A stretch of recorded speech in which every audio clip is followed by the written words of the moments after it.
Entonces, a los que no están. ¿No? ¿Están todos bien? ¿Seguro? Grosso. Pauli, no, pero esto va a ser, no veo a los que no tienen, no encuentro la función, por algún motivo que no estoy viendo a los que no tienen la cámara. Tampoco hay mucho que ver, pero bueno, ahí van prendiendo. Vamos, Norberto, prende la cámara. No juega Tagliafico hoy. Hay partido de selección a las 9, así que bueno, por hoy termino 9:15. Tengo ganas de partido. Entonces, yo tenía ganas de tener esta clase para pensar en voz alta y proponerles un par de cosas que surgieron en las clases que dieron los profesores, las últimas clases que dieron los profesores, y hacer un mini, no es un cierre, pero eso, una reflexión sobre algunas cosas de Hobbes, Locke, Rousseau, y algunas cosas que dio Marian y algunas cosas que dio Oli la clase pasada. Muy linda la clase de Oli la clase pasada. Entonces, esto como anticipo a la clase del lunes, que es sobre Spinoza, la clase del lunes, que es sobre Spinoza. Para eso, ¿está la ética subida al Drive, Pauli? ¿Me chequeas Creo eso? que estaban los apartados que Jane suele dar. Estaba Ok. ahí. Así que me parece que no está completa. Buenísimo. Lo que esté en el Google Drive de Spinoza, no sé si está la ética completa o algunos apartados, lean un poco de eso, lo que quieran. Siempre lo que hacemos es lean cualquier 5 páginas de la ética, da lo mismo. Al comienzo, al final, libro 1, libro 3, del medio, lo que quieran. Lo que quieran, lean 5 páginas, lean, obviamente todo más mejor, pero permítanse sin culpa no entender 5 páginas de la ética. Y la clase también va a ir un poco sobre por qué no podemos entender a Spinoza.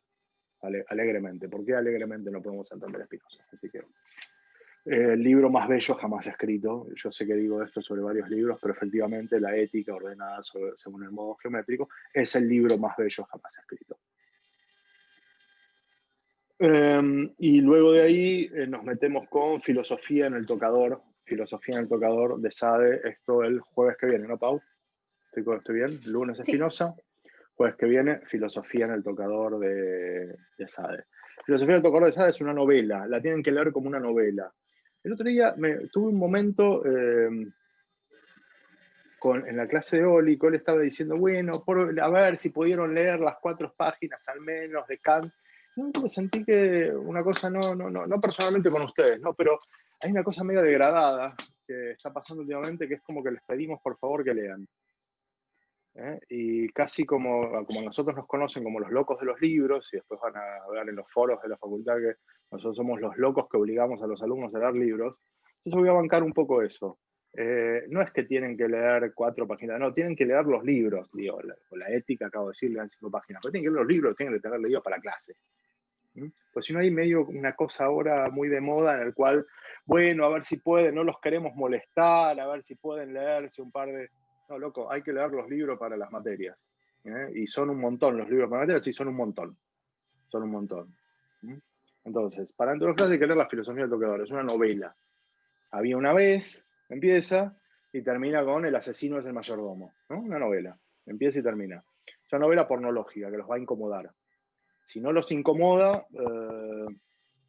y algo está, digamos, los va a incomodar el escenario de incomodidad tradicional sería el que la lean en el bondi, ¿no? O la lean en el bondi, o la lean en el living de la casa de los tíos, o con los sobrinitos al lado. O sea, una incomodidad, leer la filosofía en el tocador, y mientras la lees, estás medio incómodo para ver si el de al lado lee que estás leyendo sobre culos y conchas. Ese es el asunto. Es una novela pornológica, vamos a hablar un montón, Pau es especialista, a mí me gusta un montón. Pero es una novela pornológica, decimos, porque el porno está en el logos. El porno está en el logos.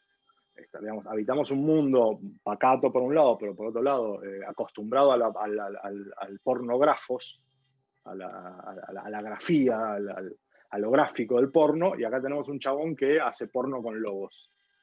Nosotros venimos trabajando con logos. Después vamos a meternos bastante junto con la filosofía del tocador, con algunas cosas de Kant y de Kelsen que nos interesan, siendo que es la parte de mi materia que más se encuadraría en lo que conocemos como filosofía del derecho, la parte más de filosofía del derecho de la materia. Vamos a hablar mucho sobre la ley y esas cosas. Entonces, así sigue la materia la semana que viene. ¿Está? Spinoza, la filosofía del tocador. Una cosa, está completa la ética. Ahí me fijé. Buenísimo. Es la número 20. Lean lo que se les canta de la ética, pero obligatoriamente leanlo. Lean obligatoriamente lo que se les canta de la ética. ¿Está? Sientan el peso de la ley. Sienten el peso de la ley. Ley es... Pregunta, si yo les digo lean la ética,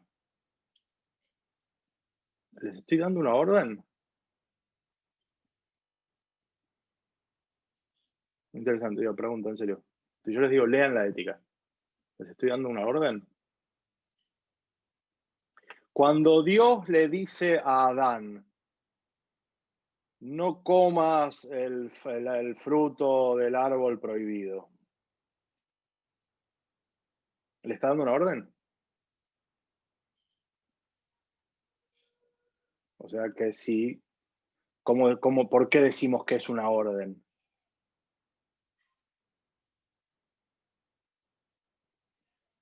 ¿Qué pasa si come del fruto del árbol prohibido?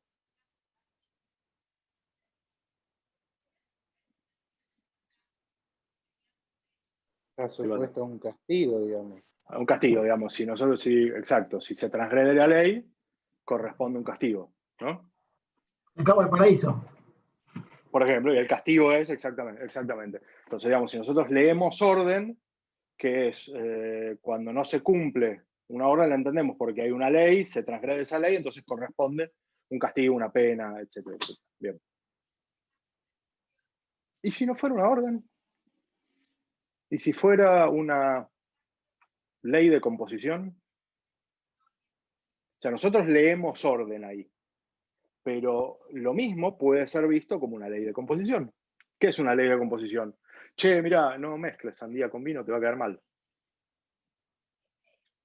Es la misma aserción.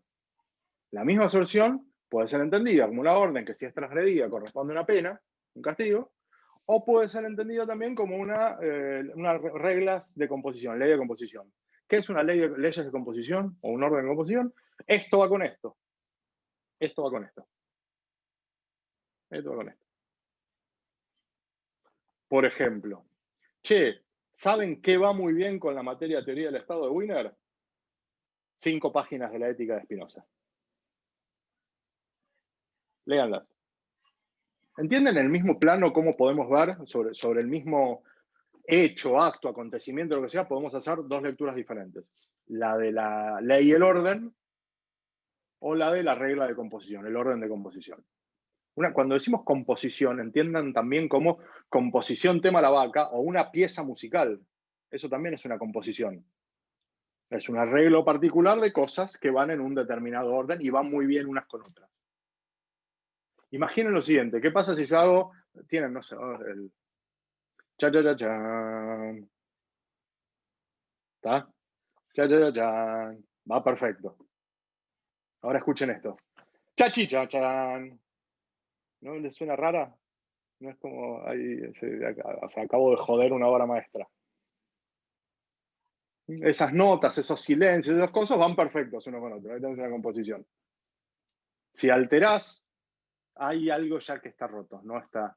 Entonces, leyes de composición, estos textos, estos temas, estas materias, estos alumnos, estos profesores, estos Zooms, un orden particular de composición.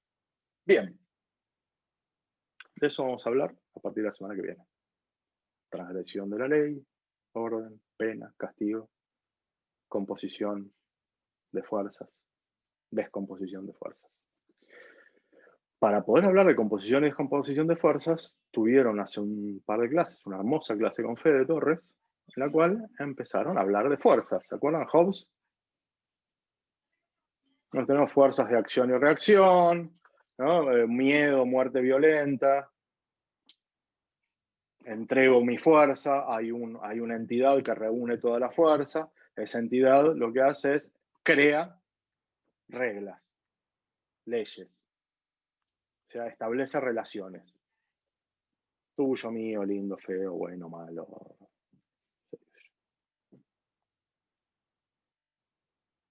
Soberano hobbesiano. Y tenemos las características del soberano hobbesiano. El soberano hobbesiano es absoluto, su poder es irrevocable. Bueno, todo lo que vieron con Fede, que es Fede Torres, especialista en Hobbes. A mí me interesa esto. Me interesa esto. Algo mencionó Fede. Supuestamente, cuando se constituye el soberano a la Hobbes, no hay un pacto, un contrato, en Hobbes es un pacto, entre los súbditos y el soberano. Nosotros contratamos entre nosotros y decidimos entregar fuerza barra poder barra acción barra derecho en el soberano. Pero no hay pacto entre súbditos y soberano. Pactamos entre nosotros entregarle a un ajeno. No sé si se acuerdan de esto. Entonces, esto es tradicional de la lectura tradicional y correcta de Hobbes. Hobbes lo dice un montón de veces. Dice, no se pacta con el soberano. El soberano recibe toda la fuerza y tiene la fuerza física suficiente como para imponer leyes. ¿Qué es ley? Todo lo que él diga. Cualquier cosa que diga es ley. Tiene la fuerza para imponerlo y nosotros necesitamos eso porque se acuerdan que andábamos mal entre nosotros. Andábamos mal. Ese andábamos mal que entre nosotros era una suposición, no había ocurrido históricamente. Era pensemos cómo estaríamos nosotros si no estuviese efectuando el poder el soberano. Espósito dice, bueno, lo que se hace es que se sacrifica a la comunidad. Hay un tipo que se llama Reinhard Koselleck, escribe un libro que se llama Crítica y Crisis del Mundo Burgués, es un libro de los 50, de los 60. Koselleck dice una cosa interesante. Dice, en realidad, en la teoría hobbesiana, es verdad, los individuos pactan entre ellos, pero hay una especie de intercambio tácito con el soberano. Hay una especie de intercambio tácito con el soberano. Digamos, el soberano recibe toda la fuerza, todo el derecho. ¿A qué tengo derecho en el estado de naturaleza? Pregunta parcial. ¿A qué tengo derecho en el estado de naturaleza hobbesiano?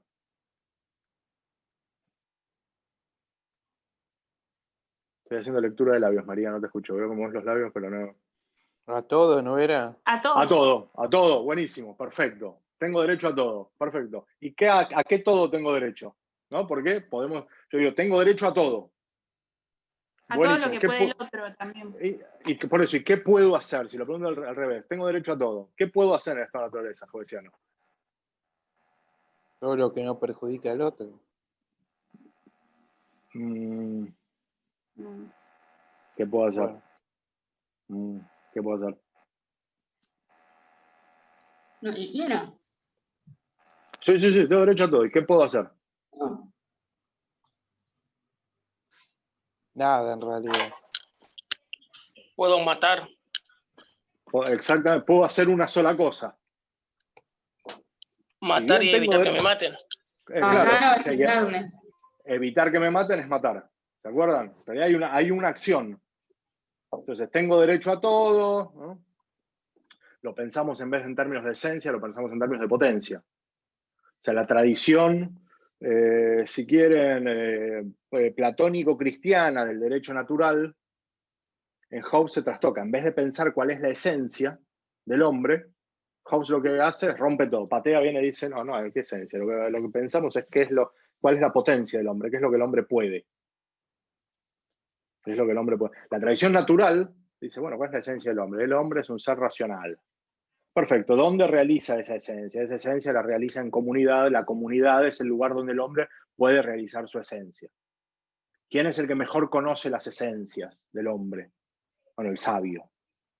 Cambien sabio por, digamos, sabio a la filósofo platónico, sabio como sacerdote, sabio como...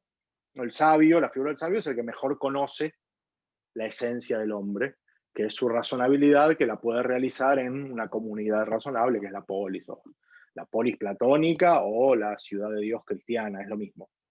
Hobbes rompe todo, rompe con eso, aparece pateando.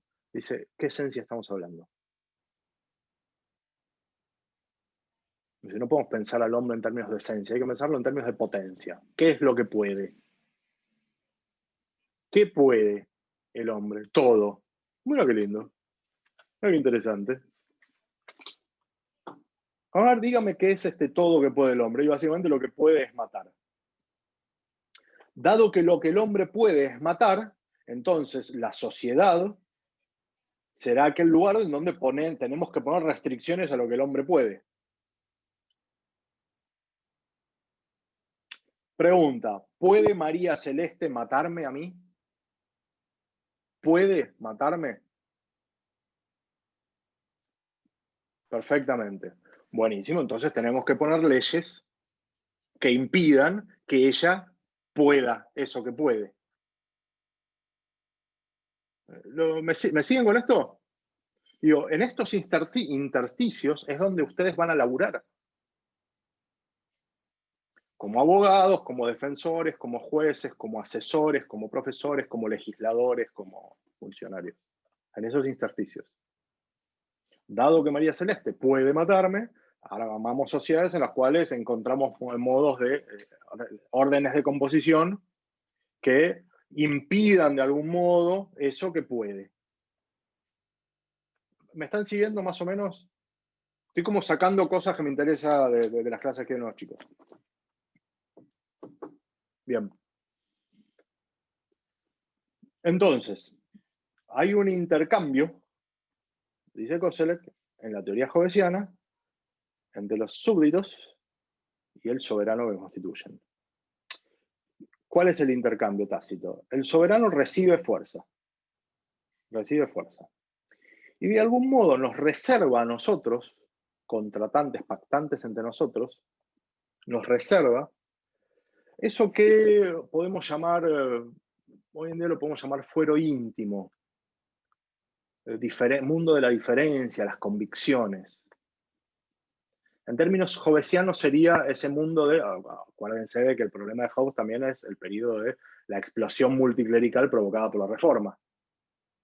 Acuérdense que Hobbes escribe digamos, siempre es interesante leer la biografía de estos tipos para situarnos. O sea, necesitamos saber por qué Hobbes escribe lo que escribe, por qué puede escribir lo que escribe. Esto lo vimos bastante con Lutero. O sea, si no estamos pensando siempre en superhéroes tipo películas yankee. O sea, hombres fueros de superhéroes, más bien siempre son expresiones de algo que está ocurriendo, que cristalizan en Hobbes, Maquiavelos, Luteros, lo que sea.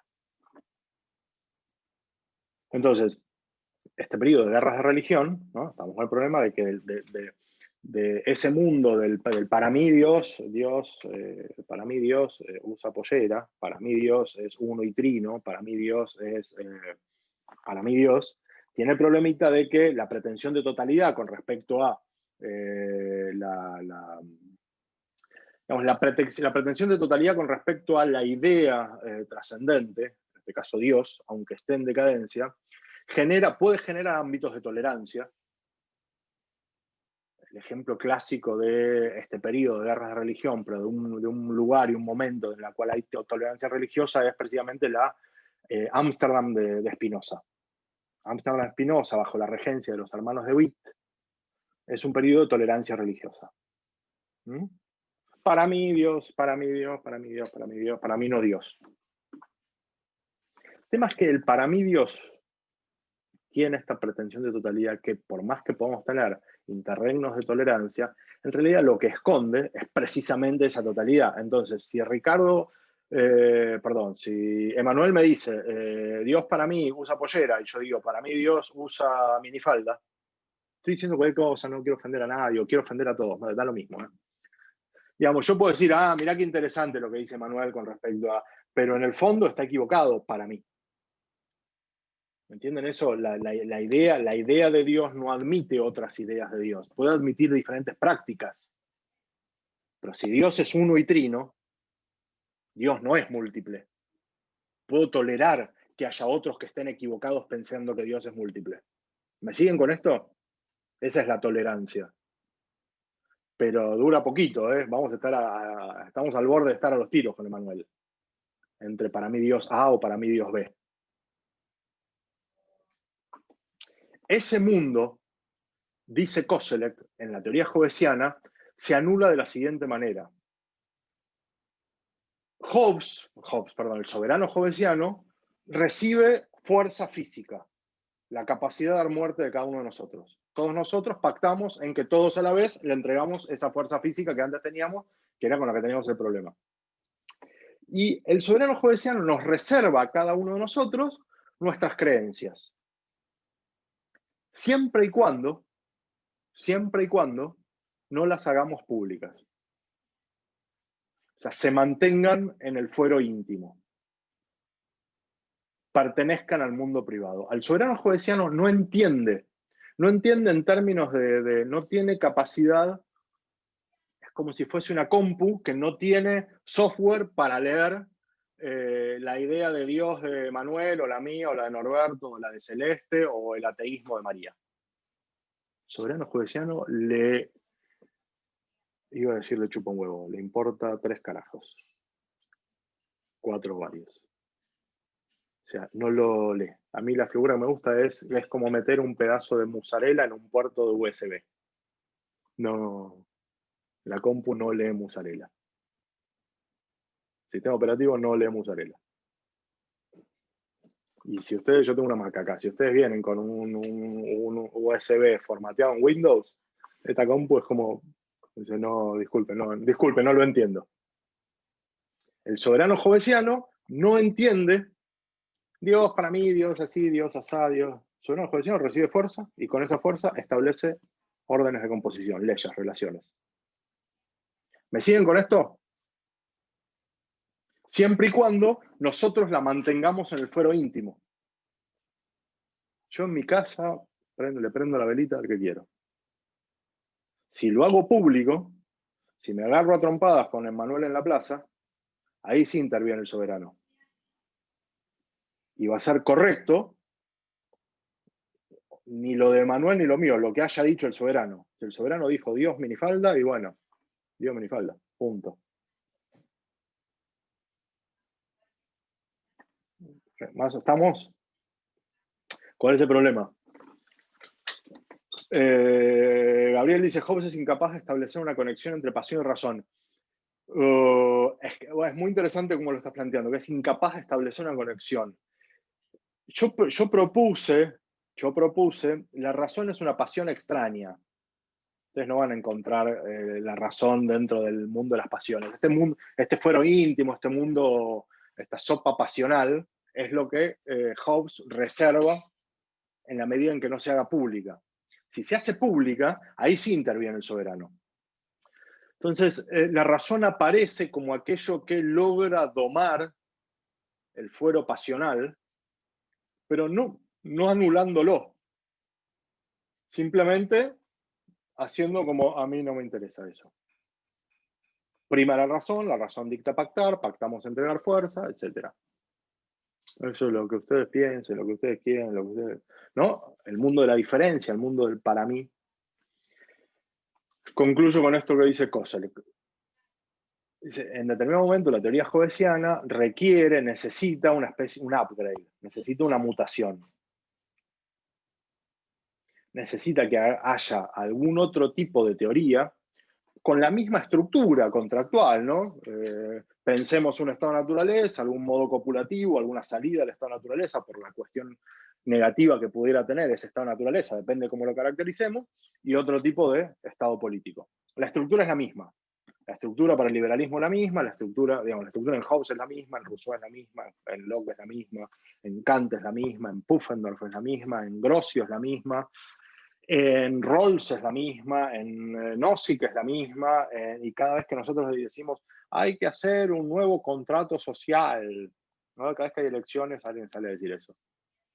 No tenemos que la anomia de la sociedad argentina, tenemos que ponernos de acuerdo y establecer nuevas reglas para convivir entre nosotros.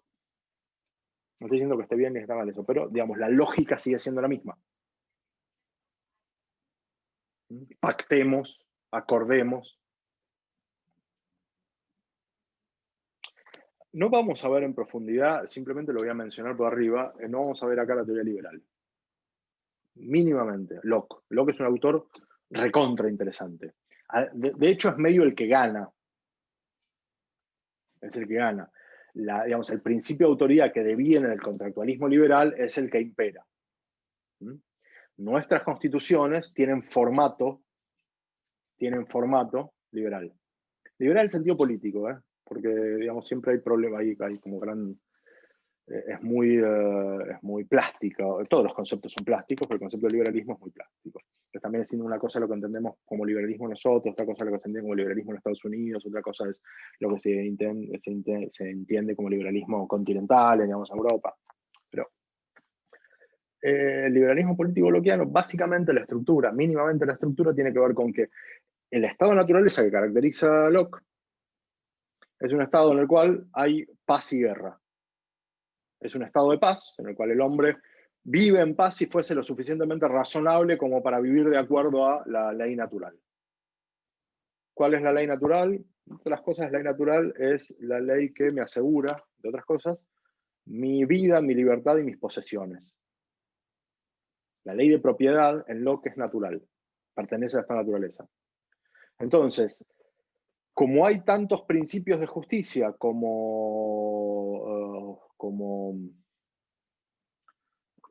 individuos, si quieren, en el estado de naturaleza, lo único que vamos a necesitar es simplemente que haya, ante el surgimiento de conflictos, que suelen ser por escasez los conflictos, necesitamos que haya una entidad que establezca, aplique un principio de justicia X1 sobre el conflicto que surge entre nosotros, y no porque seamos malos nosotros, ni porque seamos tramposos, ni porque seamos avaros, sino simplemente porque, dice Locke, nos vamos a ir de mambo, ¿no? Cada uno de nosotros nos vamos a exceder, nos podemos exceder a la hora de aplicar la razonabilidad natural.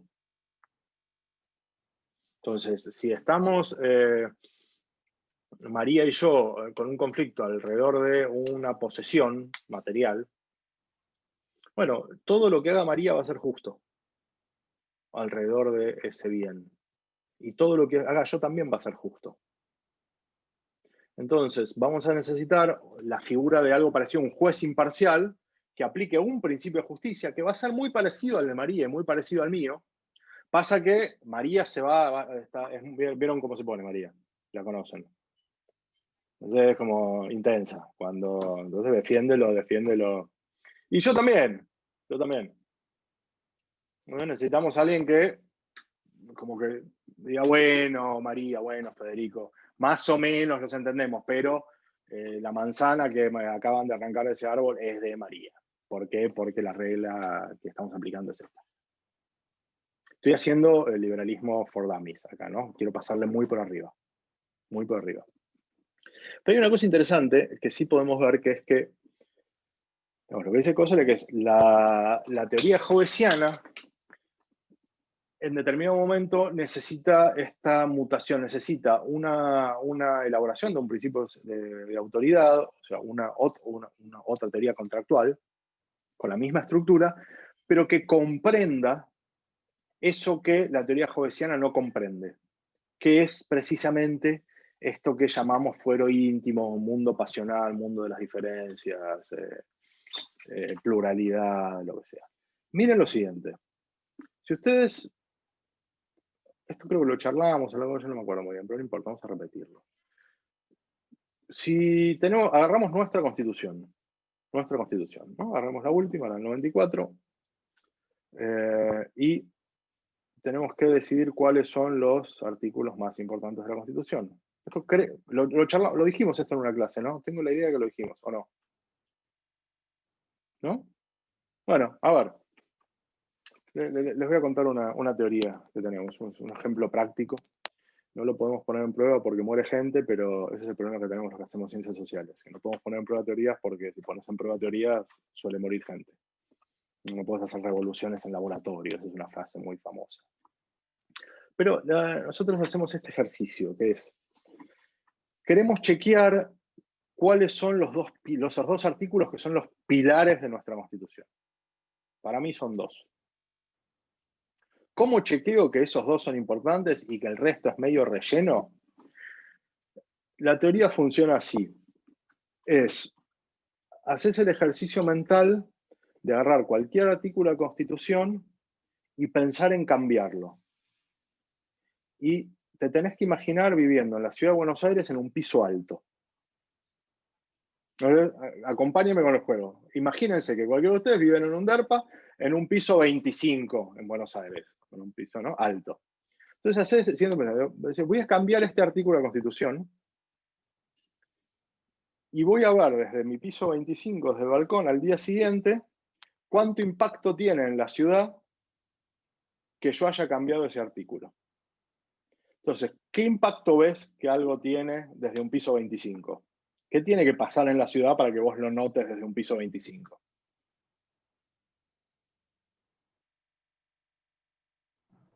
Y tiene que ser importante, tiene que ser grande. Tiene que haber un par de explosiones, Claro. ruido, aviones pasando, helicópteros, sí. Tal cual. ¿Se acuerdan los primeros días de pandemia? Los patrulleros pasando, quédese en su casa, helicópteros por la ciudad, ¿se acuerdan de eso? Ahí es como decir, opa, me parece que no es una gripecita, ¿no? Algo está pasando.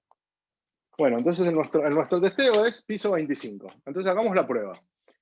¿Qué artículo? Hagamos la prueba de cambiemos el artículo, no sé, qué sé yo. ¿Alguien se sabe algún artículo de memoria? Van a ser abogados. Los artículos de Constitución es medio como las tablas, hay que aprenderlas de memoria. Somos de primer año todavía. ¿Y? Al revés, ahora es cuando los tienen que saber de memoria y al fin, el último año decir, bueno, sí, en fin, pasa que en el 94 en el Paranainfo de Santa Fe no hay. Ahora se lo tienen que saber de memoria. Bueno, no importa, agarre alguno cualquiera, googlee algún artículo. No sé, el primero que dice que dale, a ver el primero. Vamos. Es representativa, republicana y federal. Ok. Forma de gobierno representativa, republicana y federal. Ok. Cambiémosle alguna cosa a ese artículo. Bueno, ese sí se arma quilombo. Justo el 1 se arma quilombo. Justo el 1 se arma quilombo. Pasa que si vos cambiás el 1 y decís, el sistema es representativo, republicano y unitario, en Buenos Aires no vas a ver explosiones. Entonces me sirve bien. Vale como ejemplo el 1. Y a partir de mañana el sistema de gobierno es representativo, republicano y unitario. Yo acá desde Buenos Aires no voy a ver muchas explosiones. Digamos, allá la General Paz, más allá, pero no veo, desde casa no veo. Entonces, ¿algún otro? No me acuerdo cómo dice, el que dice sostiene el culto católico. No sé cuál es, el 4, el 5. El segundo, el gobierno federal sostiene el culto católico apostólico romano.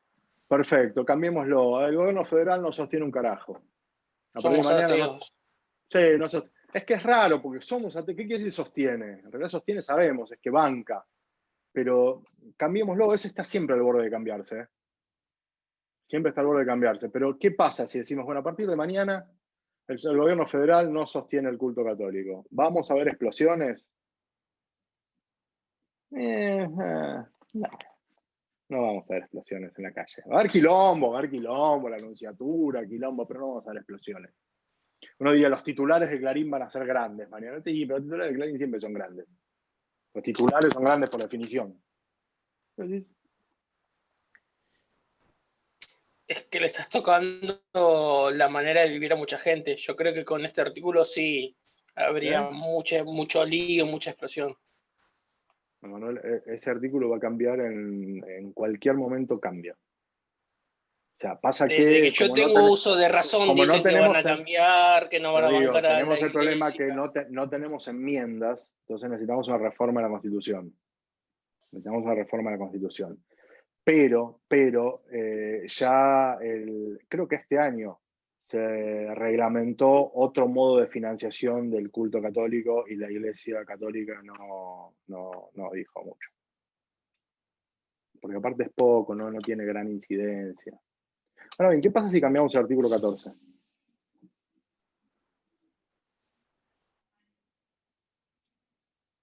¿Qué pasa si cambiamos el artículo 14? Y la parte importante es transitar y salir del territorio argentino. Eso sería terrible. Léeme el 14, don Alberto.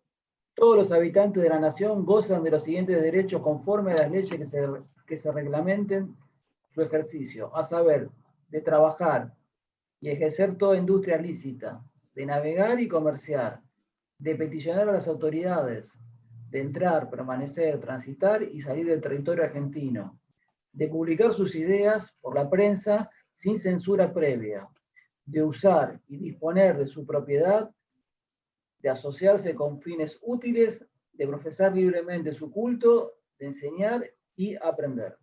Ok. ¿Se arma quilombo si cambiamos el 14? Yo creo que sí. Sí. Básicamente en la cuarentena se restringió casi todo eso. Sí. Exacto. Sí. O sea, no hubo grandes explosiones.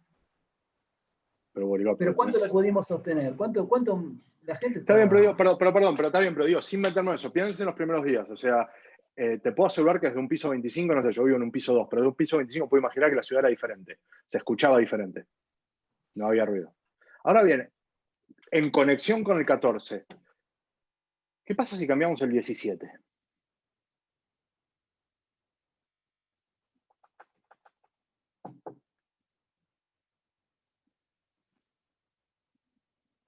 Tiros, muerte, sangre, quilombo. La propiedad, mire, de hecho venimos de unas semanas, bueno, pasa que sabemos que es ruido, que es gilada todo, ¿no? Están atentando contra la propiedad, Vicentín somos todos. Ojalá, a mí me encantaría, A mí me encantaría, pero digo, si cambiamos el 17, la propiedad no es inviolable. Basta, decretamos el fin de la propiedad privada a partir de mañana, la propiedad es común. ¿Va a haber explosiones? ¿Vamos a ver explosiones desde el balcón?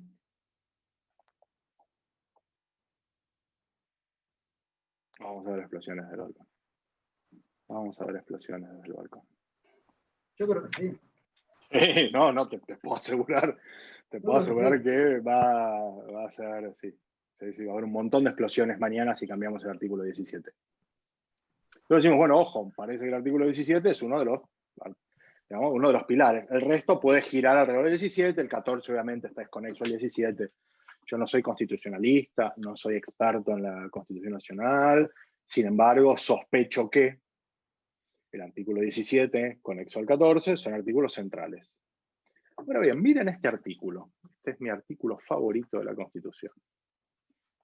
Dice así: las acciones privadas de los hombres que de ningún modo ofendan a la moral y al orden público ni perjudiquen a un tercero, tan solo reservadas a Dios y exentas de la autoridad de los magistrados. Nadie está obligado a hacer lo que la ley no manda, ni privado de lo que ella no prohíbe. Algo así, lo estoy parafraseando. El 19. Yo creo que me acuerdo, el previo al 94, el 94 dice buenas costumbres y orden público, lo que dice. De hecho, perdón, si alguno lo tiene ahí, ¿alguien lo puede leer? Artículo 19. Voy a buscarlo. Lo leo como corresponde. Yo siempre me creo que me lo conozco, me lo sé al pie de la letra. ¿Lo leo? Sí, por favor, dale. Las acciones privadas de los hombres que de ningún modo ofendan al orden y a la moral pública ni perjudiquen a un tercero están solo reservadas a Dios y exentas de la autoridad de los magistrados. Ningún habitante de la nación será obligado a hacer lo que no manda la ley ni privado de lo que ella no prohíbe. Ok. Este es otro de los pilares de la Constitución. Este es otro de los pilares de la Constitución. Si cambiamos este artículo, quilombo. Pasa que es raro, porque no me queda muy claro qué es lo que dice el artículo. A ver, lo acabo de leer, me lo sé de memoria, María Celeste lo leyó perfecto, pero pregunto inocentemente, ¿qué puedo hacer según el artículo 19?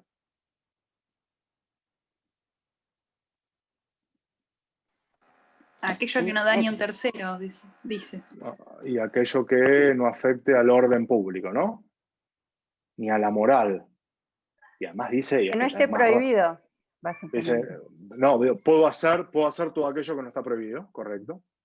Correcto. Casi nada. Pregunta concreta, digo yo. Entonces, ¿qué puedo hacer? Entonces empiezan las preguntas clásicas, que estas las van a ver en todas las materias de la Facu, bueno, un montón de materias de la Facu, que es pregunta, ¿puedo fumarme un porro? Ahora Si sí. perjudica a alguien, no. Entonces empezamos, ahora sí. La respuesta siempre es depende. Depende. Depende. ¿Puedo caminar desnudo por la 9 de julio? Depende. ¿Podría afectar a la moral o a la pobre? Depende. Depende. Depende. Entonces, a ver, tenemos un depende histórico. ¿Puedo fumarme un porro? Y bueno, depende del año. Entonces ahí empezamos, ¿no? Caso Basterrica, Montalvo, Fallo Arriola, esto lo van a leer 300.000 veces. 300.000 veces. ¿No?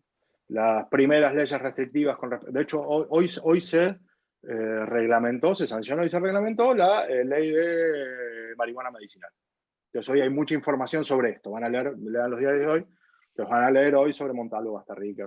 Las primeras leyes restrictivas son del 74, creo, y las impulsa López Rega, antes de eso. Bueno. Entonces, depende. Depende. Acá tenemos un depende temporal. Si vivo en 1973, sí. Si vivo en 1975, no. Si vivo en 1985, sí. Si vivo en 1987, no. Si vivo en 2000, no sé, vamos, 2009, no. Si vivo en 2011, sí. ¿Qué quiere decir depende? Porque, ¿qué dice el artículo 19? El artículo 19 dice... Y bueno, qué sé yo, vamos viendo. ¿Qué quiere decir vamos viendo? Y hay humanos que van interpretando diferentes concepciones alrededor de, por ejemplo, el orden público o la moral pública. Entendemos que eso que llamamos moral pública va mutando, va cambiando. Entonces, ¿puedo caminar desnudo por la 9 de julio hoy en día? No, porque está ofendiendo a la moral pública de una viejita en un balcón que se va a infartar. Sí, bueno, sí, pero hace un par de años vino un fotógrafo que se llama Esteban Tunick, fotógrafo australiano, que es muy famoso por sacar fotos de 20.000 personas en culo en lugares. Están buenísimas las fotos de Tunick. Creo que se llama Tunick, ahora lo busco. Y hizo un setting en la 9 de julio, entonces yo no fui, pero tengo un montón de amigos que estaban caminando en pelotas por la 9 de julio. ¿Podían? Sí. ¿Estaban afectando a la moral y al orden público? No. Pero estaban en culo, sí. Pero la viejita que vive ahí, sí, pero sí. ¿Entienden que depende? Depende. Insisto, así como hablo de que en los intersticios de la ley es donde laburan ustedes, gracias al depende también van a laburar ustedes. Entonces van mutando las condiciones. Vuelvo a la pregunta, ¿qué dice el artículo 19? El artículo 19 en realidad no dice nada con respecto a las acciones que puedo hacer o no puedo hacer. Lo importante del artículo 19 es que lo dice. Es un modo público, estatal. Acá estoy igualando tipo a la Schmidt, público con estatal. Pero esto es lo público, el Estado político, dice que con respecto a las diferencias, a las distinciones, a las convicciones, al fuero íntimo, dice que se ocupa. O sea, tenemos un artículo en la Constitución que dice que podemos o que no podemos caminar en culo por la 9 de julio mientras nos estamos fumando un porro. ¿Entienden? Artículo 19 dice que depende, pero lo dice. Entonces vamos a el mundo donde en general la mayoría de ustedes van a laburar, que es sobre el hecho, sobre el caso. Entonces Juan Carlos caminó en culo en la 9 de julio, el 25 de noviembre del año 2020, mientras se fumaba un porro y le hacía faquio a la viejita que vive ahí en el arroyo 330, qué sé yo. La viejita lo denunció, entonces fue, ¿no? Eso no sé, que es contravencional de la ciudad. Entonces un juez va a decir, bueno, si alteró el orden público, no lo alteró. Estaba fumando un porro, pero no había ningún colegio cerca, era un acto privado. Bueno, pero estaba al aire libre, sí, pero no había niños alrededor. ¿No? ¿Entienden cómo lo vamos adecuando? Entonces, así como el artículo 17, conexo al 14, tenemos el artículo 19, que es otro de los pilares, siendo que también el artículo 19, más que decir qué podemos hacer o qué no podemos hacer, dice que entiende sobre lo que podemos o lo que no podemos hacer. Dice que lo va a penar o lo va a proteger. Pero no a la Hobbes que no lee. Dice que sí. Dice, este es el culto oficial, pero hay tolerancia religiosa, hay pluralidad religiosa, cada uno puede expresar su fe como quiera, sin... bueno, buenísimo, puedo salir entonces a decapitar gente, como los... ¿cómo eran los asesinos? La palabra hashish viene etimológicamente de la palabra hacha. Hacha. Que eran, no me acuerdo de dónde, unos chiflados que salían a hachar. Una secta que salía a hachar gente. Si alguno conoció el hachís, te das cuenta que lo último que tenés ganas es salir a hachar gente. Pero viene de ahí etimológicamente la palabra. Entonces, bueno, puedo expresar mi fe, pero no puedo salir a echar gente, porque echar gente altera un montón el orden público. Parece que lo altera un montón. ¿Me siguen con esto más o menos? Entonces, acá tenemos esa mutación. A la Hobbes encontramos una ocurrencia, como decimos acá, la elaboración de un principio de autoridad, que lo que hace es atiende sobre nuestras convicciones, nuestras diferencias, nuestro fuero íntimo. Lo protege. ¿Cómo lo protege? Bueno, ¿cómo lo protege? Lo protege diciendo que lo protege. Y después vemos.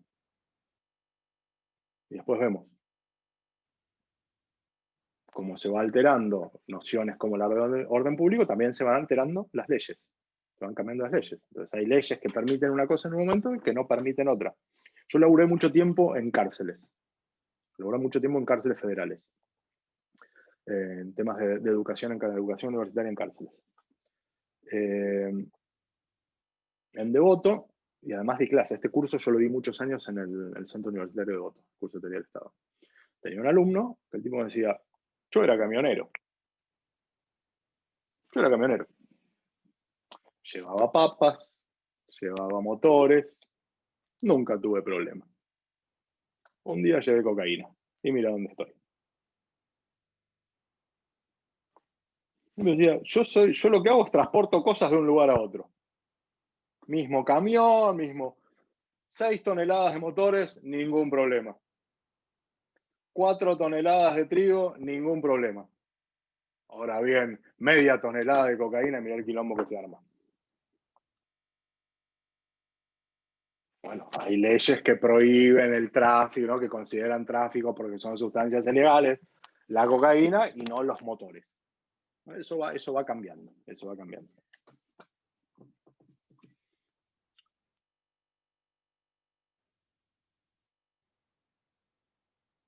Así como, si bien el liberalismo es de algún modo el principio de autoridad que prima, que rige, que triunfa, no podemos decir que nuestras constituciones son netamente liberales, porque a la vez la constitución de nuestros estados nacionales está influida, esto habló Oli la clase pasada, pero está influida también por otra tradición del contractualismo, que es, si quieren, llamémosla ahora porque es el autor que vemos, que es la rusoniana. La rusoniana. Entonces también leemos y conocemos las influencias de Rousseau en la Revolución de Mayo, en Moreno. Acá me interesa destacar una cosa. Estudio clase Gianni, muy buena clase de Gianni. Algo creo que mencionamos. Perdón, una cosa. Acá dice, de este modo el ámbito, dice Gabriel, de este modo el ámbito privado, perdón, esto lo leo tarde el chat y dice, el ámbito privado es menester y reino de la pura subjetividad. Sí, Gabriel, pasa que esa subjetividad es una subjetividad objetiva. ¿Por qué es objetiva? Porque hay unos personajes, unos sujetos que se llaman jueces, que de acuerdo a reglas previas, si querés, leyes, procedimientos, son los que van a interpretar el acto particular en el ámbito privado. Es verdad, es el ámbito de la subjetividad, pero en realidad la subjetividad es de esos sujetos que lo que hacen es aplican la ley. Entonces ahí, esto lo van a ver en un montón de materias, lo van a ver en filosofía del derecho, sino que en teoría general del derecho, ¿no? No me acuerdo nunca cuál es, si es la teoría norteamericana o la teoría escandinava, sobre qué hacen los jueces, qué es el derecho. ¿No? Si es una especie de Wikipedia, de promedio de lo que entiende la sociedad en determinado momento, o si es simplemente lo que le pinta al juez, simplemente, digamos, casi lo que le pinta al juez, punto. Este juez está chiflado. Es interesante, me imagino que todos ustedes lo están viendo, y si no, véanlo, la serie esta de Netflix, Carmel, sobre el asesinato de García Belsunce. Los más viejitos lo tenemos recontra presente, por ahí los más jóvenes, pero está bien hecha, está bien hecha. Tiene, digamos, es comidilla de todo esto, y más para los que se van a dedicar a penal, es comidilla, es interesante. Ahí. Ok, de la tradición rusoniana tenemos un montón para hablar, pero quiero destacar lo siguiente. Una vez que está constituido el soberano, digamos, en Rousseau tenemos tres momentos. En vez de simplemente dos momentos y un conector a la Hobbes o a la Locke, en Rousseau, como vieron con Gianni, tenemos un estado de naturaleza, una caída del estado de naturaleza, un estado de negación, una comunidad de negación, ¿sí? una comunidad de diferencia, pero diferencia en el mal sentido, que es diferencia de posesiones, que es lo que Rousseau llama la sociedad civil, que se instituye a través de la institución más compleja de todas, que es la propiedad privada, y que es de esa de la que hay que salir, dice Rousseau. Sociedad civil para Rousseau es este mundo en el que vivimos nosotros. El mundo que resulta de la propiedad privada. El artificio es el contrato social rousseauiano. Todos nos unimos con todo y en esta unión de todos con todos constituimos una entidad que es superior a la agregación matemática de cada uno de nosotros. Yo entrego fuerza y en el momento que entrego fuerza me vuelve aumentada. Porque yo entrego uno y en el momento que entrego uno soy este todo mayúsculo. Este todo mayúsculo hace leyes. Es una máquina de hacer leyes. De ese modo, además, soy libre. Pasa que soy libre, pienso, tengo que mutar el concepto de libertad, porque la libertad originaria, la libertad natural ya está perdida. No hay regreso a eso. Entonces lo que hago es un artificio de libertad. Defino un nuevo modo de libertad. ¿Cómo voy a ser libre? Siguiendo leyes instituidas por yo mismo. en la medida en que yo soy soberano, o sea, noten esto también esta es una distinción que la estamos haciendo muy berreta acá, ¿no? Digamos, la distinción entre democracia y república, tal como está puesto el debate acá en Argentina estos últimos años. ¿No? Los republicanos versus los demócratas, ¿no? Igualdad versus libertad. Pero en Estados Unidos, ahora en la última campaña, hubo un par de... Lo tendría que haber guardado. Soy un mal profesor porque lo vi y dijo, lo voy a guardar para pasarse a los chicos y no lo hice, pero después lo voy a buscar. Un par de senadores republicanos que dijeron, perdón, esto no es una democracia. Esto es una república. Sobre los Estados Unidos, ¿no? Acuérdense, Estados Unidos es democracia, democracia, democracia, democracia, democracia, libertad, democracia, democracia. Hubo un par de senadores republicanos que de repente, medio entre amigos, dijeron, no, democracia, esto es una república.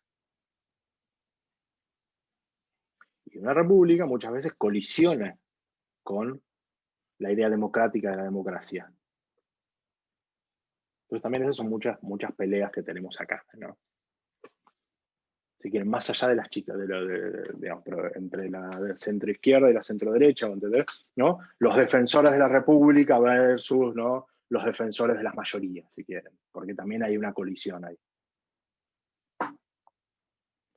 La tradición rusoniana también es fundamental en nuestro sistema representativo. Teniendo en cuenta que para Rousseau, haciendo una lectura, cual nuestro naturalista del siglo XVII, si mirara a nuestro sistema, Rousseau dice, esto es una sociedad civil de la cual hay que salir. Decimos, no, pero nosotros acá gobierna el pueblo a través de sus representantes. Para Rousseau, esto es producto de un pacto engañoso de los que tienen a los que no tienen. Deberíamos salir de acá. Deberíamos salir de acá. Y ir hacia una verdadera democracia, o hacia una democracia. Ojo que Rousseau también a veces la llama república. Por eso también nos confundimos tanto. 9:30, juega Argentina, chau. Estoy así como laburo a reglamento hoy. Nos vemos. No, ya empezó el partido. Nos vemos el lunes. Lunes Espinosa, 5 páginas, por lo menos 5 páginas de la ética. Jueves, la filosofía del tocador. Buen fin de... Cuídense un montón, ¿eh? Esto, guarda, por más que estamos más contentos y más relajados, está heavy todavía, así que cuídense un montón. Nos vemos, chicos. Chau, chau. Adiós. Buen fin de... Buenas noches. Chau, chau.